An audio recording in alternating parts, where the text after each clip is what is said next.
দেন। তার এই শাহাদাতের কারণে দেখেন বাংলাদেশ আজ এক হয়ে গেছে। কথা বলেন না কেন?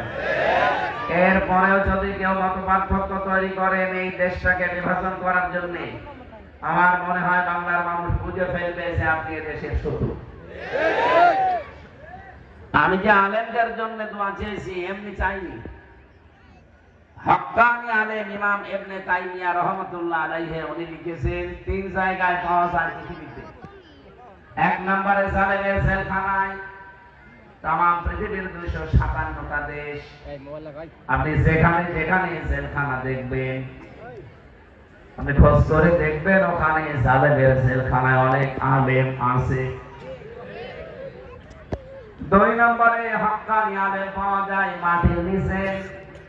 এই মানিকগঞ্জের মাটির নিচে হক্কানি আলেম আছে না নেই? 3 নম্বরে হক্কানি আলেম পাওয়া যায় জিহাদের ময়দানে।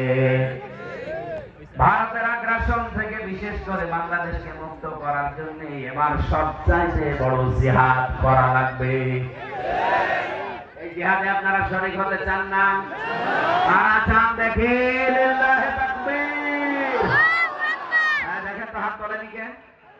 দেখেন ওই যে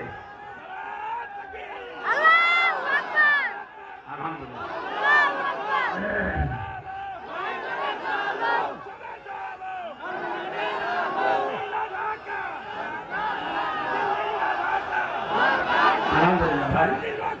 আমরা সময় খুব কম পাবো, আমার সকাল 6টা থেকে অনুষ্ঠান শুরু, এই জন্য ঘন্টা খানেক বা ঘন্টা দেড়েক কথা বলতে চাই। আপনারা আমাকে সাপোর্ট দেবেন না ইনশাআল্লাহ?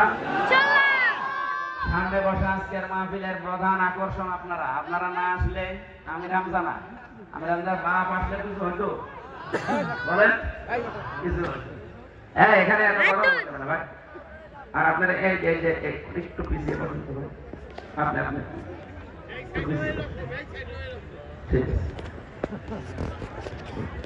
পর্দার আড়ালের সম্মানিতা মা এবং বোনেরা, খাদিজা, আয়েশা, ফাতেমা জোহরা রাদিয়াল্লাহু তাআলা আনহুমা, তাদের যোগ্য উত্তরসূরি এই ওসমান হাদির মেয়ে ইন্তেকালের বা শাহাদাতের মধ্য দিয়ে আমরা বহু বীরাঙ্গনা এখন বাংলাদেশে দেখতে পাচ্ছি। আল্লাহ যেন তাদেরকেও ফাতেমা জোহরা, খাদিজাতুল কুবরা, হযরতে সুমাইয়ার মতো কবুল করে। আমিন। প্রশাসনের যে ভাইগুলো এসেছেন দায়িত্ব পালন করার জন্য, মানিকগঞ্জকে ভালোবাসি যে সমস্ত কারণে, তার অন্যতম কারণ শহীদ মীর কাশেম আলী রহমতুল্লাহ আলাইহি এই জেলার সন্তান। তার যে ঈমান এবং তার যে অ্যাক্টিভিটিস, আমি জেলখানায় যেহেতু 3 বছর ছিলাম, তাকে যিনি পাহারা দিত ওই কারারক্ষী আমারও পাহারা। আমি শুনেছি তার কাছে যে তার ঈমানের দরজা কোন পর্যন্ত, মানুষ এই পর্যায়ে ওঠে কি করে। কারারক্ষী কুতুবউদ্দিন আমাকে অনেকবার শুনিয়েছে, হামজা ভাই আমি বহু হিসাব দুনিয়াতে মিলাতে পেরেছি, কিন্তু মীর কাশেম আলী রহমতুল্লাহ আলাইহি একটা ঘটনা আমি আজও মিলাতে পারিনি। ওই লোকটার ফাঁসি মাত্র 3 ঘন্টা বাকি আছে। আমি দায়িত্ব ওই সময় ছিলাম, জিজ্ঞাসা করলাম স্যার আর সময় নেই, আপনি রেডি হন। শুনুন না কেন এই তোমরা এদিকে যাও, এই শৃঙ্খলা মাঠে যাও, মানে 10টা 1 মিনিটে আপনার ফাঁসি। এখন মাত্র 7টা বাজে, 3 ঘন্টা আছে, আপনি প্রস্তুতি নিয়ে নেন, জল্লাদ এসে পড়বে। কুতুবউদ্দিন কারারক্ষী ভাই আমাদের বলছে, দেখলাম প্রশ্ন ছড়িয়ে দিল কুতুব ভাই, 3 ঘন্টা তো অনেক সময়, আমি 2 ঘন্টা ঘুমিয়ে গেলাম, 1 ঘন্টা আগে আমার ডেকে দেবেন। ঠিক দেখলাম ঘুমিয়ে গেল, ডেকে দিলাম, গোসল করে ওযু করে নামাজ আদায় করে আমার বলছে আমি রেডি হয়েছি, চলেন।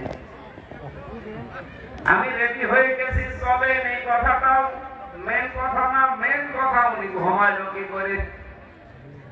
আরে ভাই আমিও তো অজানি, আমি নিজে ভিকটিম, 3 বছর আমার কমপক্ষে 900 থেকে 1000 খানিক ঘুমের বড়ি নিয়ে গেছে। এরা প্রতিদিনই খেতাম, ঘুম আসতে চায় না ভেতরে।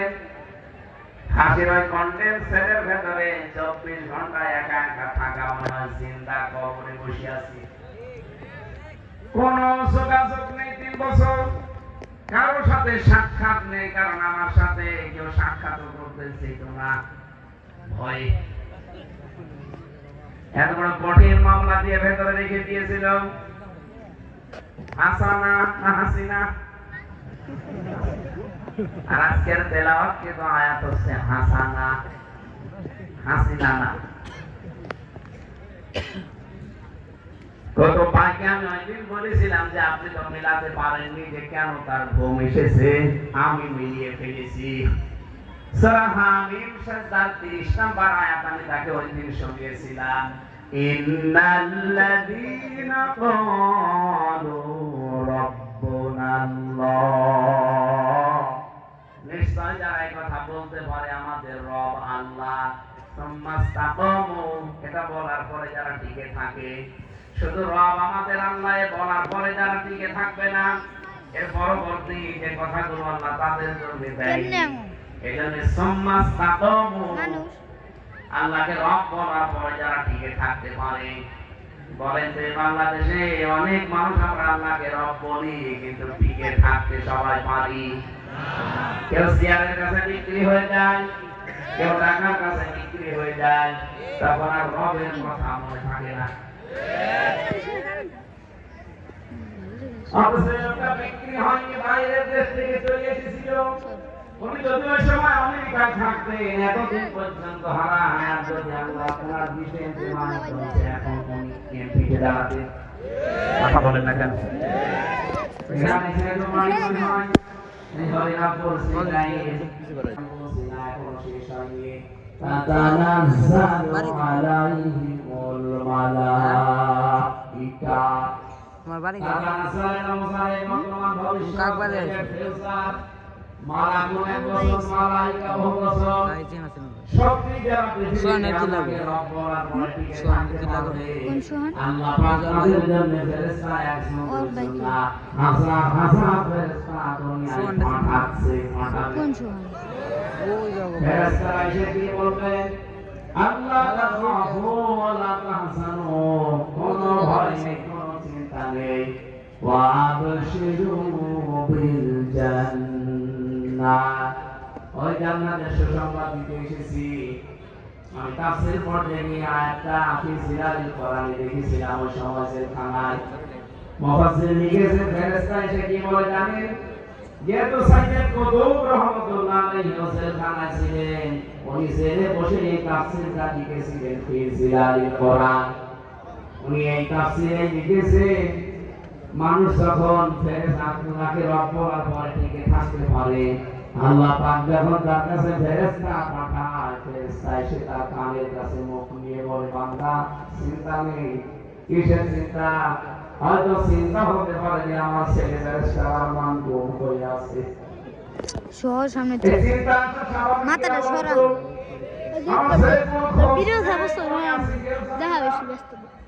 আমার স্ত্রী অসুস্থ হয়ে হাসপাতালে, আমার দলের লোকগুলো সব পালিয়ে বেড়ায়, হাজার লক্ষ মামলা নিয়ে কেউ ছেলে আছে। আমার হাজার হাজার প্রতিষ্ঠান দেশে বিদেশে লক্ষ লক্ষ মানুষের কর্মসংস্থান তৈরি হয়েছে। এগুলো নিয়ে চিন্তা আসতে পারে, এটা আল্লাহ তাকাফ দিয়েছেন, তাহাসান দিয়েছেন।